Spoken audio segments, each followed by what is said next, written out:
Hi, everybody. Dan Illman, Mike Beer, the DRF race of the day for Saturday, September the 19th, race number 9 at Woodbine. Let's throw up the field for the grade 1, $1 million Rico Woodbine Mile. Obviously, a 1 mile race on the turf. It's a one-turn mile on the EP Taylor turf course. Remember to download free formulator past performances for this race on the race of the day event page at DRF.com. Access them, handicap along with us. This race kicks off a 20-cent, $200,000 guaranteed pool in the pick 4. Mike, let's throw up the Timeform US pace projector for this race. Admiralty Pier is also cross-entered in the Singspiel. Right now it's 50-50 as to where Admiralty Pier runs, but if Admiralty Pier runs here, he could set up a fast pace with War of Will, the 8, not too far behind. I mean, I guess he could. We'll see how it all plays out. To be honest, I don't know which race they should really run him in. I thought that there were pros and cons to each of those spots. And I also don't know if he'll outrun War of Will to the lead in this race either. We'll see. Mark Cassey has the two favorites in this race with 2019 Preakness winner War of Will and this horse, the number 1, March to the Arch, who won the local prep for the Woodbine Mile, the King Eddie, and it was about time he got a trip, Mike. He was able to save some ground. Some horses in front of him either had trouble or were bearing out on the turn. He gets a clear run on the stretch, and I like the way he runs right by Admiralty Pier in the last 16th of a mile. He overcame a slow opening quarter mile in this race to do so. He was better than these horses. And this is a horse that's had tough trips in the past. It was nice to see him get one. He's had some excuses. You're right. He did get a great trip and ride in that race, though. And maybe he was just better than those horses anyway, Dan, but he certainly, the trip that he got helped his cause quite a bit. And he ran one of his good races. His good race makes him tough right back in here. I'm a big fan of his, Dan. I'll probably use him somewhere in this race. I do like to bet him a little bit more when he's better prices. He's one of the favorites. I'm not so thrilled with him. The 2 is Armistice Day. Let's go back to Armistice Day's most recent effort. It was an allowance race, and I just don't see the excuse. He's on the outside of Uncle Bull. As you see by the fractions, they're not really going very fast. He's been up there at the start. It looks like he has the momentum still at about the 8th pole, Mike, and he just gets turned away. Blinkers off here. Yeah, I can't see betting him back off of this race. Listen, maybe going a little bit shorter will help his cause, but I don't see the race that makes him that much of a contender in here. The X factor in this race is the very talented 3-year-old, the number 3 Shirl Spite, who has run twice, has just dominated his fields both times. They wanted to run him in the Kentucky Derby. He came down with a cough, and that might have been the best thing that ever happened to him. He's now going to try older horses and some very good ones going a stiff one-turn mile. But let's watch his last race, the Grade 3 Marine, against 3-year-olds on the synthetic surface, and he just toys with this field as he's supposed to do as the favorite. He really hasn't been out of first gear in both starts. He's earned very competitive buyer speed figures. Something tells me he's not going off as the 8-to-1 morning line has him. I think he's going to get bet based on his growing reputation. This horse has a lot of talent. Do you think this is too much too soon? No, I don't. I won't say that. I'll say that he's the most interesting horse in the race because if you've seen either of his first 2 starts, you know that he has talent. And I actually feel like the way that this race has shaken out with the 2 horses that we have as the favorites, who are both good horses, don't get me wrong, but I don't know. I think this is a really good spot to find out what Shirl Spite is, actually. It's not a bunch of killers in here, but it's a rock-solid field, and he's going to have to be good to win this race. So we'll see how good he is. And I agree with you. I don't think you're getting 8-to-1 if you like him.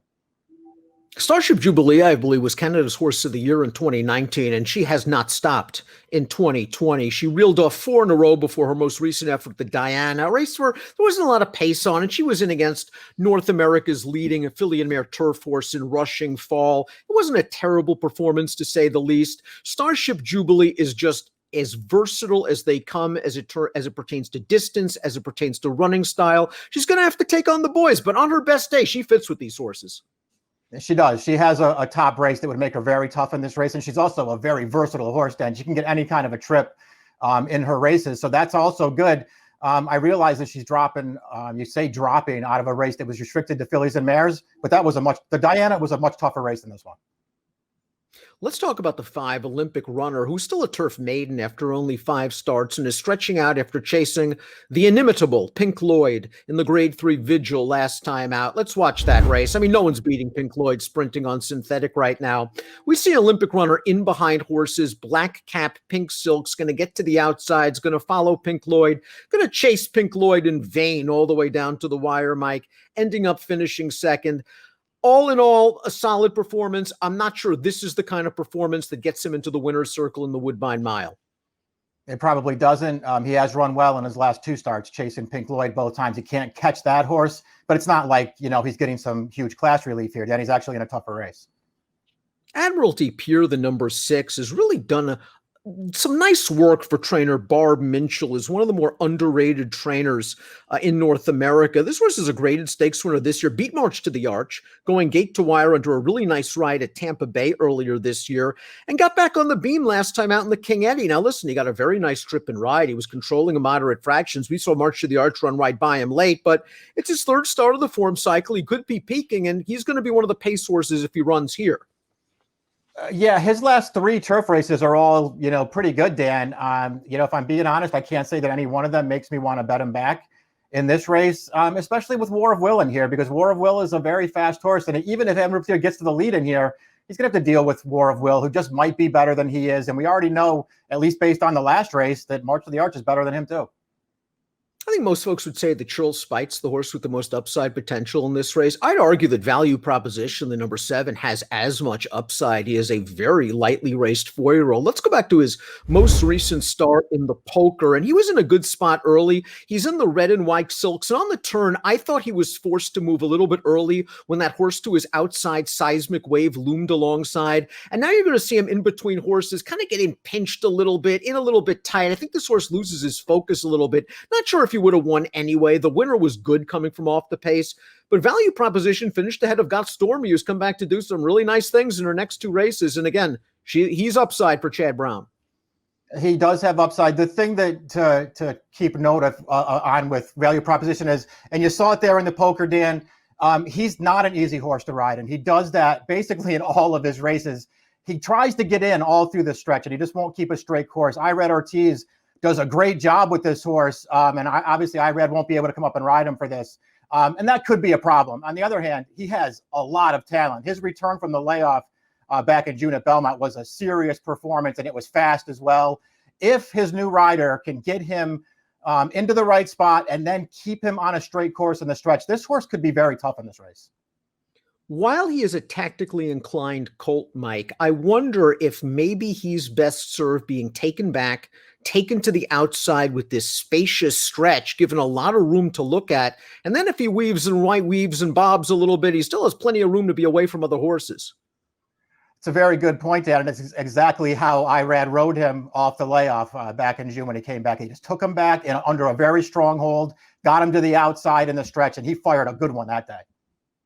And here is our morning line favorite, the number 8, War of Will. Last year's Preakness winner. His greatest asset, his tactical speed. He can make his own trip from the start, as he did last time out in the Maker's Mark Mile. Let's watch that race. He broke from the far outside post.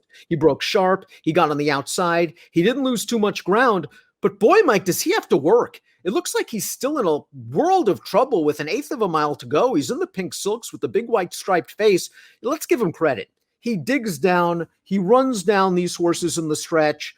I don't love the fact that this was one of those bunched up finishes, but War of Will did want it. He did, and listen, I'll give him credit for getting the job done there, because the horse that was on the lead there, Parlor, who was actually in good form at that time, was not coming back for him. Good for War of Will for running him down. Like you, I wasn't thrilled with the Maker's Mark Mile overall as a race, but this horse ran well in there, and he makes a ton of sense in this race. And he's likely to get a good trip again, breaking from the outside post up close, if not outright, on the early lead. Let's take a look at our top selections for the Grade 1 Woodbine Mile. I'm not way against War of Will. Heck, I'm not way against March to the Arch. They're both very logical horses. They're just short prices on the morning line. Churl Spite, to me, again, is the X factor in this race. I've been blown away by both of his starts. I have a feeling he's very good. If he goes off anything close to that 8-1, I have to play him.